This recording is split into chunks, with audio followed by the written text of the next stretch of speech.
What is up YouTube, RiskzzHD here, back again today with another Modern Warfare video. Today we'll be taking a look at what is, in my opinion at least, the best class setup for the Grau 5.56 or 5.56, whatever you want to call it. This is the new assault rifle released with Season 2. It's really good and I've had plenty of time now to test out different attachment combinations, and I think I've settled on my favourite one now that I'll share in this video. Also, just a side note, if you don't have some of the attachments unlocked at the time of this recording, the Rust 24/7 game mode has double weapon XP on and is a great way to rank up quickly and get all those attachments. So if I've done a somewhat decent job editing this video, you should see the class setup that I like to use on the screen right now. I like to use the XRK Chen Mark II barrel, I think that's how it's pronounced, the no stock attachment, the Commando foregrip underbarrel, the 50 round magazines, and finally the XRK Void 2 grip.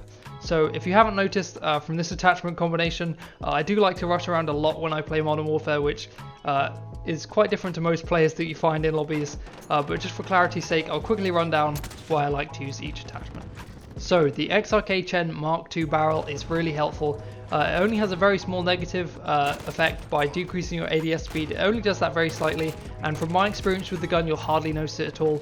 Also, the benefits are really good. An increased damage range is just obviously helpful, and also the bullet velocity increase. While you might not notice it in most gunfights, especially up close, you might notice it a bit more in ground war and when you're going for those ambitious long shot kills trying to complete camo challenges. So yeah, I definitely recommend this attachment as it's really good. Next up is the no stock attachment. This one increases your movement speed, which is really helpful while rushing. Just being able to traverse the map faster is great, but also in situations like, or for example, when you're being pinned down by someone in a window, that's quite common in Modern Warfare, and you're stuck behind cover, the extra movement speed might just help you get between that bit of cover and the next one. Just that little bit faster, it might save your life, you never know. And also, in the future we're going to be using an attachment that does decrease your movement speed a bit, so this one makes up for that a bit.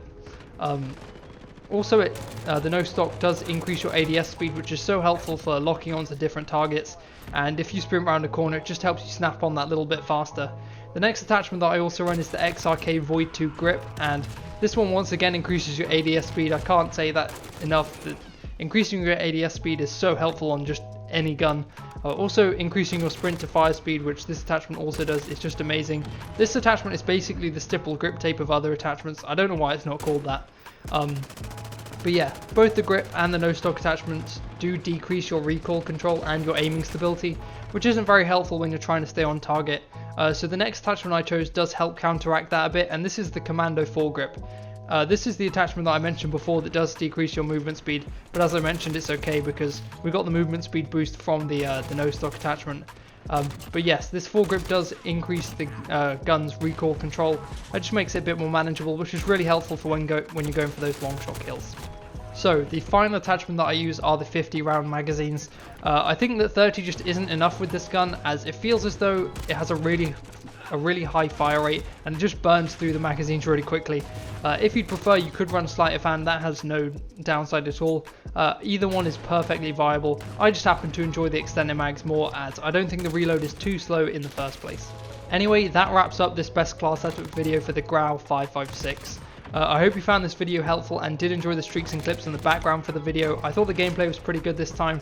Hopefully they present the strength of this class and show that it is in fact really good. I think this gun's probably a top 5, top 3 gun in the game at the moment. It is worth noting though that a few of the clips in the background use different attachment combinations to this one that I'm recommending here. I hit them while leveling the gun up and testing out different combinations, and I wanted to include those clips in the video too, because if the gun is strong without the best setup equipped, it will be even stronger with it equipped. But yeah, nonetheless, I hope you find as much success with this class as I did. Subscribe if you're new and you enjoyed the video. Drop a like, as I said, if you did enjoy the video. Comment down below what gun you'd like me to cover next. And as always, this has been RiskzzHD, and I hope all you legends have a fantastic week.